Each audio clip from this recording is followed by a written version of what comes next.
तुम्हाला माहिती आहे का, जगातली सगळ्यात पहिली प्रशासिका ही महाराष्ट्राच्या भूमीवर जन्माला आली होती. तर गोष्ट आहे येशू ख्रिस्ताच्या जन्माच्या 200 वर्ष आधीची. सम्राट अशोक यांचा मृत्यू जेव्हा झाला त्यानंतर भारतात उत्तरेकडे शुंग आणि कण्व या राज्यांची निर्मिती झाली आणि दक्षिणेकडे सातवाहन या राज्याची निर्मिती झाली. सातवाहन या राज्याने स्वतंत्रपणे राज्य करायला सुरू केलं असेल तो काळ असेल इसवी सन पूर्व जवळपास 3ऱ्या शतकाच्या मध्यावर्ती कुठेतरी. तेव्हा ह्या राज्याचे राजा होते महाराजा सिमुक आणि महाराजा सिमुक यांचा मुलगा होता सिरी सातकर्णी. आता ह्या सिरी सातकर्णीसोबत आजच्या गोष्टीच्या नायिकेचं लग्न झालं होतं, जिचं नाव होतं राणी नागनिका. लग्नानंतर सिरी सातकर्णी आणि राणी नागनिका या दोघांनी एकत्रित राज्य केलं. त्याचा पुरावा म्हणजे या दोघांचेही एकत्रित उल्लेख असणारे त्या काळचे नाणे. यांनी नुसतंच राज्य केलं का तर नाही, यांनी खूप मोठे मोठे 8 यज्ञ केलेत.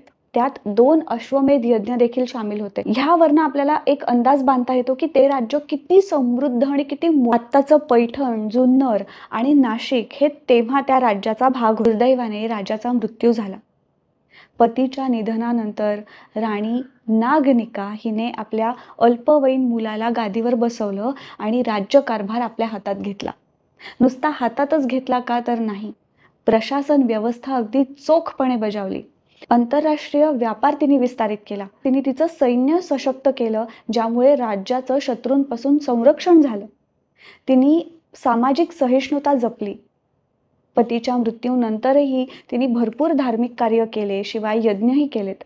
सगळ्या गोष्टींची शहानिशा कशी करायची याचे पुरावे काय, तर ह्याच राणीने नाणी घाटात शिलालेख निर्मितीचं काम सुरू केलं. त्याच शिलालेखांचा आज आंतरराष्ट्रीय स्तरावर अभ्यास झालेला आहे आणि त्याचे पुरावे आपल्याकडे आहेत. तुम्ही विचार करून पहा, ज्या काळात AI सोडा, साधा कागद पेन लिहायला मिळत नव्हता, त्या काळात या राणीने प्रॉपर प्लॅनिंग, मॅनेजमेंट, इम्प्लिमेंटेशन अगदी योग्य पद्धतीने राज्यकारभार सांभाळला.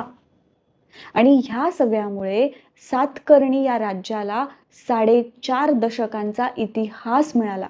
इथे आपण वेस्टर्न कंट्रीजकडनं फेमिनिझमचे धडे घेतो आहोत, असं व्हायला नको. अशा भारतीय स्त्रिया ज्यांनी इतिहास रचला आहे त्यांचा आदर्श आपण आपल्या समोर ठेवायला पाहिजे. आणि म्हणूनच ही सिरीजमध्ये आम्ही तुम्हाला अशाच भारतीय स्त्रियांबद्दलची माहिती सांगणार आहोत ज्यांनी इतिहास रचला आहे आणि ज्यांचा आदर्श आपण आपल्या समोर ठेवायला पाहिजे. तेव्हा भेटूया पुढच्या व्हिडिओत लवकरच.